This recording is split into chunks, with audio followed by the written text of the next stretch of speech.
तो आज हम स्टार्ट करने वाले हैं आरसीसी में नेक्स्ट चैप्टर जो रहेगा हमारा डबली रीइंफोर्स्ड बीम। तो डबली रीइंफोर्स्ड बीम में हम डिस्कस करने वाले हैं कुछ इसके डिजाइन प्रोसीजर क्या रहता है और अल्टीमेट बेंडिंग मोमेंट हम कैसे फाइंड आउट करेंगे, जहां हम इनके जो कंप्रेशन जोन और टेंशन जोन में जो एरिया है, area of the in the tension zone और area in the compression zone कैसे कैलकुलेट किया जाता है वो हम डिस्कस करेंगे। तो सबसे पहले हम बात करते हैं डबली रीइंफोर्स्ड बीम की। तो डबली रीइंफोर्स्ड बीम होता क्या है, ये हमें सबसे पहले पता होना चाहिए।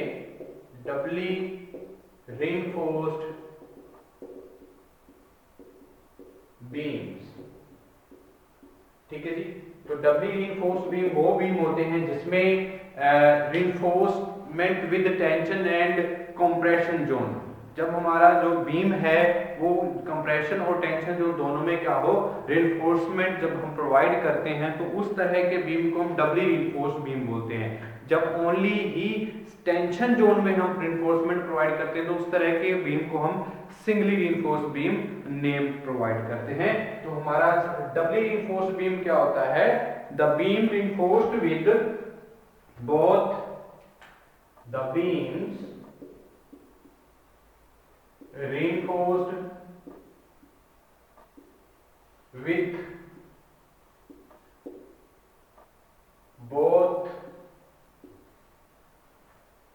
with both tension and compression zone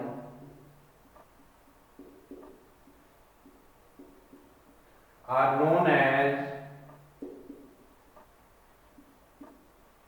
doubly reinforced beam, ठीक है जी।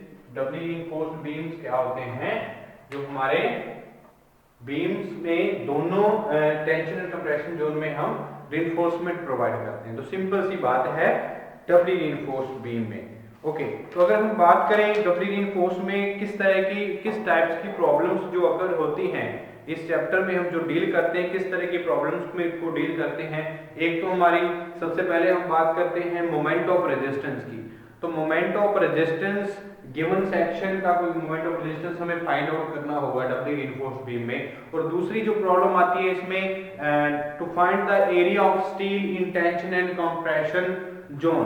तो टेंशन एंड कंप्रेशन जोन में एरिया हमने फाइंड करना है स्टील का, ठीक है जी। तो स्टील जो हम प्रोवाइड करते हैं कंप्रेशन जोन में और टेंशन जोन में बीम के, तो वो हमने फाइंड आउट करना है। और थर्ड जो हमारे टाइप की जो प्रॉब्लम आएगी इस चैप्टर में हम जो डील करने वाले हैं, design the Dabali reinforced section.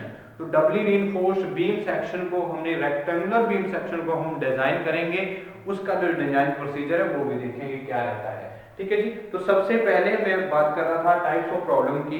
तो टाइप्स ऑफ प्रॉब्लम में सबसे पहले हम अल्टीमेट मोमेंट ऑफ रेजिस्टेंस की बात कर लें। तो अल्टीमेट मोमेंट ऑफ रेजिस्टेंस जो है वो हम कैसे फाइंड आउट करेंगे और कौन कौन सी जो हमारे कुछ गिवन सेक्शन में कुछ वैल्यू डाटा गिवन रहेगा, कौन सा वैल्यू हमें गिवन रहती है जब हमने फाइंड आउट करना होता है मोमेंट ऑफ रेजिस्टेंस। तो सबसे पहले टाइप 1 की बात करते हैं। तो हमारा टाइप 1 क्या है, टाइप 1। तो टाइप 1 जो प्रॉब्लम आती है टाइप्स ऑफ प्रॉब्लम्स में, जो टाइप 1 है हमारी, to find the ultimate moment of resistance, to find the ultimate moment of resistance, ठीक है जी। तो ultimate moment of resistance find out करना है हमने, तो कैसे करेंगे, तो स्टेप वाइज समझेंगे, इसका प्रोसीजर समझेंगे क्या प्रोसीजर रहता है ये भी देखेंगे, ठीक है जी। तो ये बात हमने ध्यान रखनी है। ओके, तो सबसे पहले बात कर लेते हैं प्रोसीजर की। तो क्या प्रोसीजर स्टेप्स क्या रहेंगे ये देखिए, स्टेप वाइज समझेंगे। Procedure to solve such problems, to find MU, main property, जिसमें दो मेन प्रॉपर्टीज होती हैं जब हम मोमेंट ऑफ रेजिस्टेंस को फाइंड आउट करते हैं। तो कौन सी होती हैं वो, हमारी एक तो हम एक्स यू जो हमारी न्यूट्रल एक्सिस है वो फाइंड आउट करनी होती है, और दूसरा हमारा होता है मैक्सिमम डिजाइन स्ट्रेस। ठीक है जी, तो मैक्सिमम डिजाइन स्ट्रेसेस को हम फाइंड आउट कर पाते हैं, तो ये हमने ध्यान रखनी है बातें। ओके, तो सबसे पहले हम बात करते हैं प्रोसीजर की। स्टेप 1 एमयू को फाइंड करने के लिए स्टेप 1 क्या रहेगा? कैलकुलेट द मैक्सिमम, जो हमारी वैल्यू रहेगी x U max depth, maximum depth of neutral axis. ठीक है जी, तो calculate maximum x U max. First find the value of x U max. तो सबसे पहला स्टेप ही हमारा मोमेंट ऑफ रेजिस्टेंस को फाइंड आउट करने के लिए कौन सा स्टेप है? एक्स यू मैक्स को फाइंड आउट करना। ओके, एक्स यू मैक्स को अगर फाइंड आउट करेंगे तो सबसे पहले अगर हम बात करें एक्स यू मैक्स की, तो ये डिपेंड करता है टाइप, जो हमारी टाइप्स ऑफ ग्रेड पे, किस तरह का ग्रेड हमें प्रोवाइड किया गया है। 250 किया गया है, Fe415 किया गया है, जब Fe500 यूज किया है, तो कौन सा हम स्टील का ग्रेड यूज कर रहे हैं, तो उसके according he depth of neutral axis की वैल्यू रहेगी। तो ये बात हमने ध्यान रखनी है। तो हमारे को अगर बात करें X U max is equal to X U max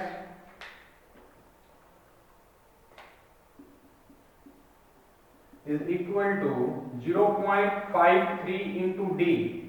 यहां पे डी क्या है? Effective depth of the beam. ठीक है जी, effective depth of the beam small D से हम डिनोट करते हैं। ओके, जो ये किसके लिए 0.5 है?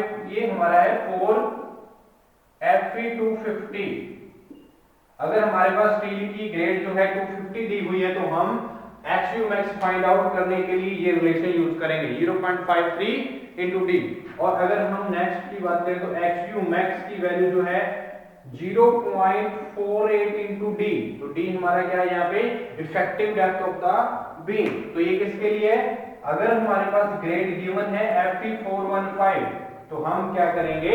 0.48 इंटू डी रिलेशन यूज करके एक्स यू मैक्स की वैल्यू निकाल सकते हैं। और थर्ड वन अगर हम बात करें एक्स यू मैक्स निकालने के लिए, X U max is equal to 0.46 into D. तो डी यहाँ पे भी क्या है? Effective depth of the beam. Okay, तो ये हमारी जो टर्म्स हैं याद रखनी है हमने। तो ये किसके लिए? Fe500, Fe500।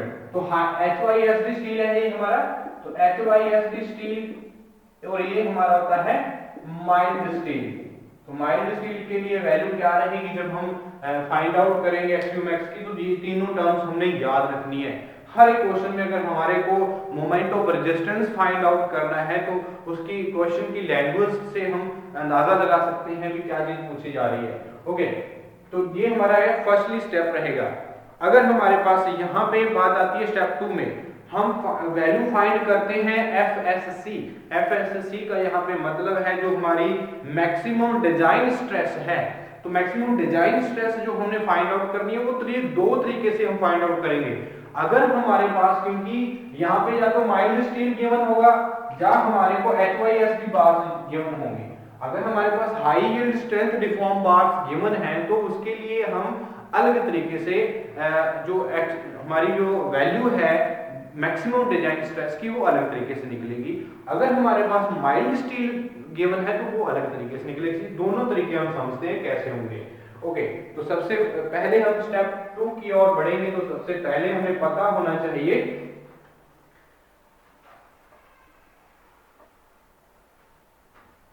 तो इसमें हमारा जो वैल्यू है, सबसे पहले हम इसको नेमिंग करते हैं ए से, यानी कि जो हम स्टेप 1 कैलकुलेट किया, तो स्टेप 2 में जाने के लिए सबसे पहले अगर हम बात करें if using mild steel reinforcement, if using mild steel reinforcement, यानी कि Fe250 अगर हम यूज कर रहे हैं, तो इसकी जो characteristic strength of the reinforcement रहेगी, रिइंफोर्समेंट की जो कैरेक्टरिस्टिक स्ट्रेंथ रहेगी वो कितनी होती है? 250 न्यूटन पर mm स्क्वायर। तो ये बात भी हमने याद रखनी है। ओके, तो यहां से हमारे पास फर्स्ट केस बन गया, हमने XU max की वैल्यू फाइंड आउट कर ली है स्टेप 1 में, ठीक है जी। जब XU max की वैल्यू फाइंड आउट कर ली तो उसके बाद हमें पता होना चाहिए हमने ग्रेड स्टील का कौन सा, या तो माइल्ड स्टील गिवन होगा हमें या HYSD स्टील गिवन होगा, तो दोनों केस ही हम समझते हैं यहाँ पे। तो सबसे पहले हम बात करते हैं माइल्ड स्टील की। अगर हमारे पास हम माइल्ड स्टील रिइंफोर्समेंट यूज कर रहे हैं तो उस टाइम हम जो वैल्यू है स्टेप 2 में, जो हमारा स्टेप 2 रहेगा वो वैल्यू हम फाइंड आउट करेंगे किसकी, FS की। Find out the value of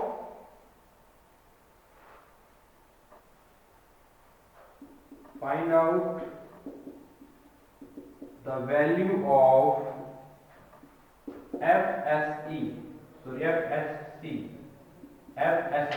तो ये क्या होता है, हमारा मैक्सिमम डिजाइन स्ट्रेस रहती है, ठीक है जी।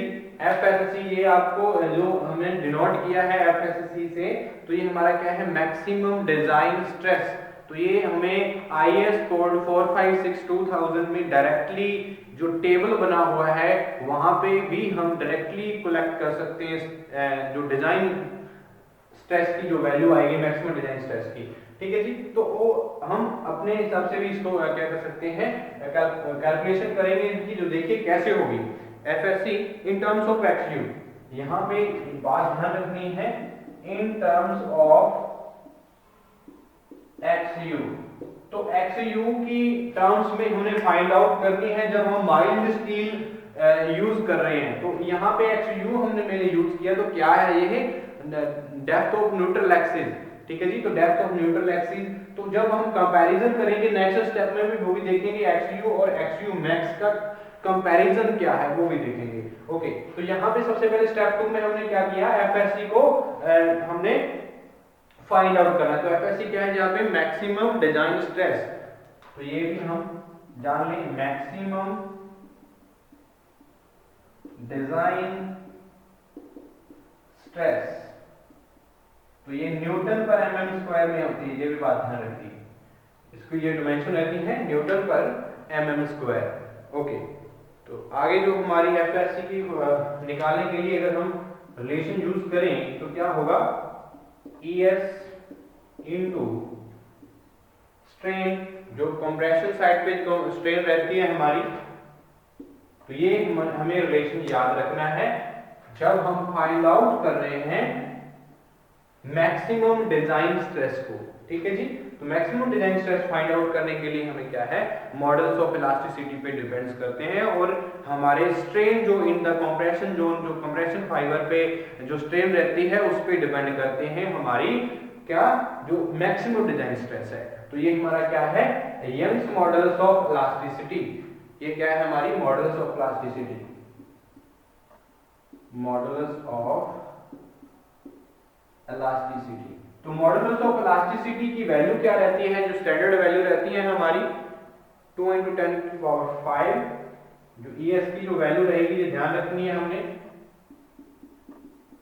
2 × 10⁵ न्यूटन पर mm²। तो ये वैल्यू आपने ध्यान रखनी है ES के लिए। ओके, अब ये हमारी क्या है, स्ट्रेन है। तो स्ट्रेन भी हमें गिवन होती है वैसे 0.0035। हमने जो फर्स्ट लेक्चर जब हमने स्टार्ट किया था किसी तो उस टाइम हमने कुछ चीजें डिस्कस की थी इसमें, स्ट्रेन फाइबर स्ट्रेन क्या रहती है, जो हमारे टेंशन जोन में स्ट्रेस क्या आती है, या कंप्रेशन जोन में जो स्ट्रेन आती है वो कितनी रहती है वो भी हम जान चुके हैं, ठीक है जी। तो ये कितनी होती है, 0.0035, ये वैल्यू भी स्टैंडर्ड आप याद रख लीजिए, तो ये यूज होंगी, ठीक है जी। तो ये वैल्यू भी हमारी यूज होंगी। ओके, ESC की जो वैल्यू है वो हम यूज करते हैं। जो यहाँ पे जो हमारी आएंगी वैल्यू क्या रहेंगी, तो टोटल जो हमारा फॉर्मूला है वो यूज करेंगे। वो कैसे होगा ये बात हमने ध्यान रखनी है। अब हम यहाँ पे वैल्यू पुट कर लेते हैं, ठीक है जी।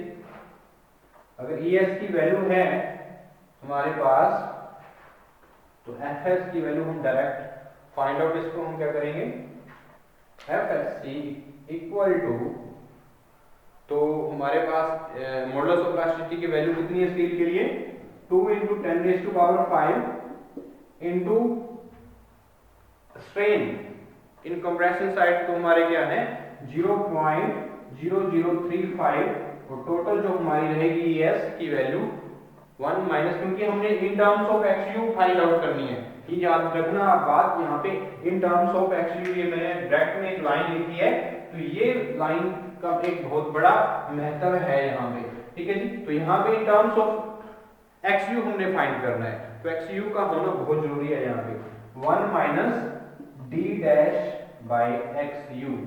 तो ये हमारी जो टर्म्स है किसकी है, स्ट्रेन की है, और ये टर्म्स हमारी क्या है ES की है, यानी कि मॉडुलस ऑफ इलास्टिसिटी की है। तो ये बात हमने यहाँ पे ध्यान रखनी है। और इसको मॉडिफाई कर ले हम FSC, नेक्स्ट अगर मॉडिफाई इसको कैलकुलेट करें तो हमारे पास वैल्यू क्या आएगी FSC की, FSC इक्वल टू, तो वैल्यू आ गई है हमारे पास यहाँ पे 700 into 1 minus D dash by XU।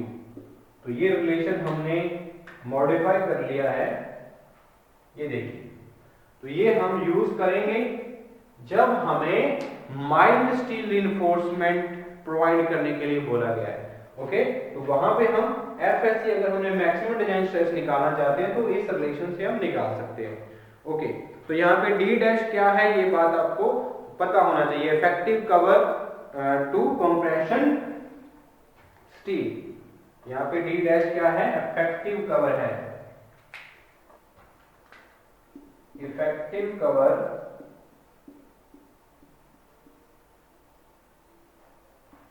To compression steel. तो कंप्रेशन स्टील का इफेक्टिव कवर, अगर हम कंप्रेशन जोन में जब हम स्टील प्रोवाइड करते हैं तो उसमें जब इफेक्टिव कवर प्रोवाइड किया होता है तो वो डी डैश से हम यहाँ पे डिनोट करेंगे, ओके। तो ये बात हमें ध्यान रखनी है। और XU क्या है यहाँ पे, तो XU भी हमें पता होना चाहिए क्या है, न्यूट्रल डेप्थ है, ये हमारी न्यूट्रल एक्सिस है, depth of neutral axis from the top fibre, depth of neutral axis from top fibre. तो ये बात भी ध्यान रखिए, ओके। तो ये हमारा कंप्लीट हुआ स्टेप नंबर 2। इफ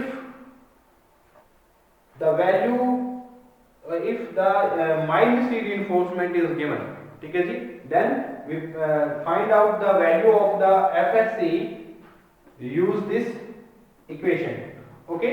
तो ये बात हमने ध्यान रखनी है, ओके। हम नेक्स्ट स्टेप की ओर बढ़ते हैं, जहां पे अगर हमारे पास माइल्ड स्टील गिवन है तो बात कर रहे हैं अगर अब हम क्या करेंगे, XU को फाइंड आउट करेंगे। अब हमने FSC की वैल्यू, डिजाइन स्ट्रेस की वैल्यू फाइंड आउट कर ली है, ये हम अल्टीमेट मोमेंट ऑफ रेजिस्टेंस को फाइंड आउट करने के लिए प्रोसीजर, जो स्टेप्स प्रोसीजर है हमारे, वो डिस्कस करने हैं, ओके। तो नेक्स्ट स्टेप क्या है हमारा, स्टेप नंबर 3। तो स्टेप नंबर 3 हमारा क्या रहेगा, find out the value of XU। यहां पे हमने XU की वैल्यू फाइंड आउट करनी है, स्टेप नंबर 3, ओके। अब बात करते हैं स्टेप नंबर 3 में वैल्यू फाइंड करेंगे XU की। तो हमें पता होना चाहिए XU क्या है, find out the value of XU, okay. तो XU अभी मैंने बताया आपको क्या है, depth of neutral axis from the top fibre, ठीक है जी।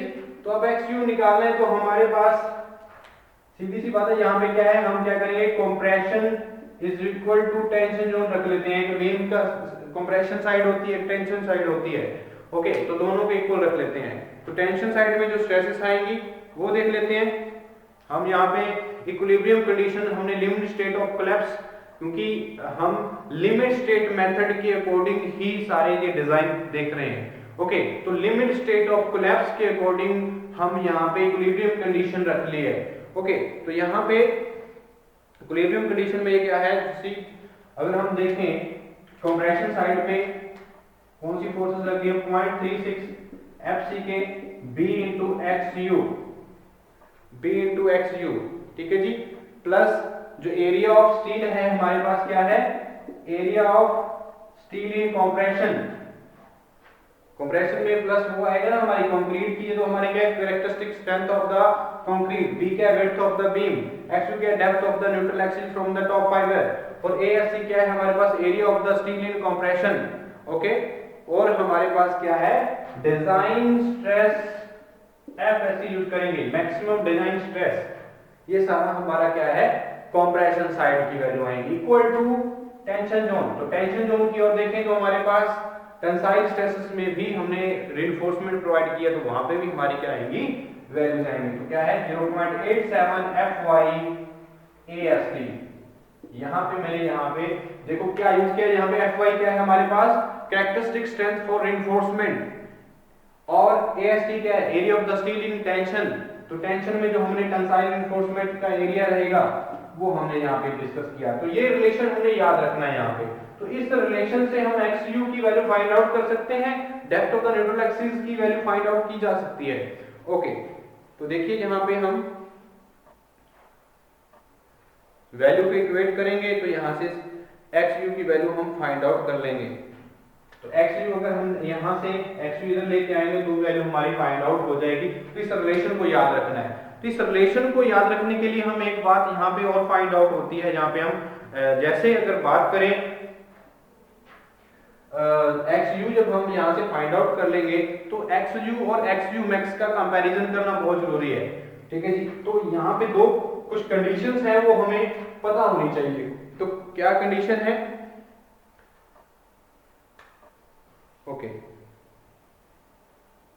तो दूसरा क्या है हमारे पास, एक तो इसमें हमने step the value of XU find out कर ली, ये हमारा फर्स्ट पार्ट हुआ स्टेप 3 का।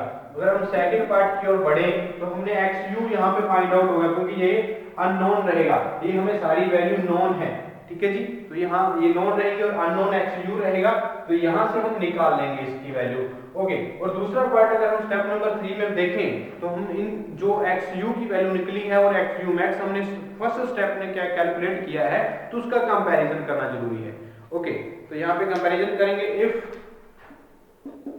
XU less than XU max, अगर हमारे पास जो कैलकुलेशन करके XU की वैल्यू क्या आती है, कम आती है हमारी maximum depth of the neutral axis से, तो हम क्या बोलेंगे जो हमारा बीम है वो अंडर रिइंफोर्स्ड है। ठीक है जी, then beam will be under reinforced, beam will be under reinforced.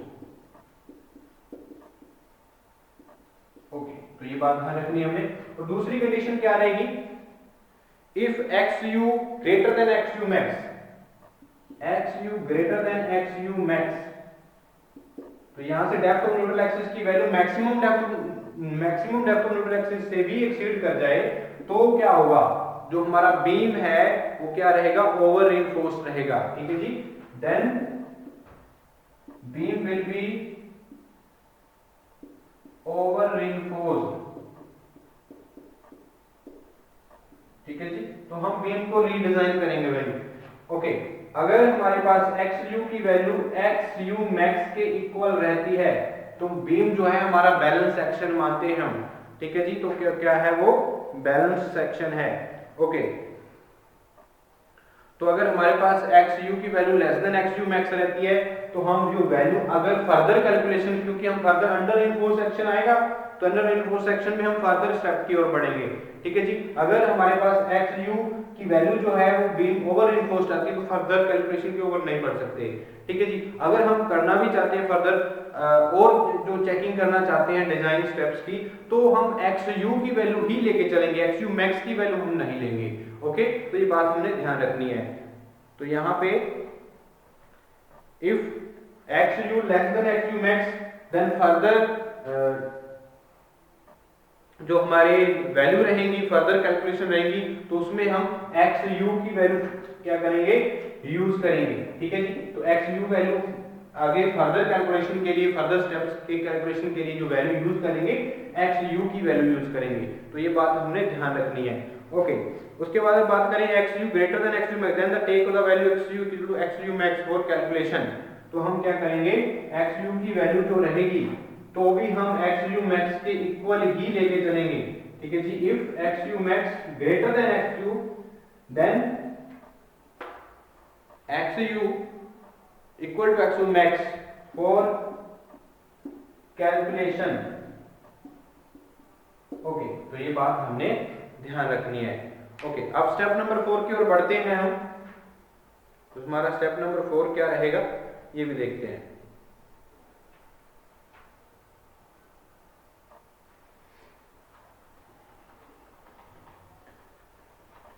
तो ये हमारे क्या है,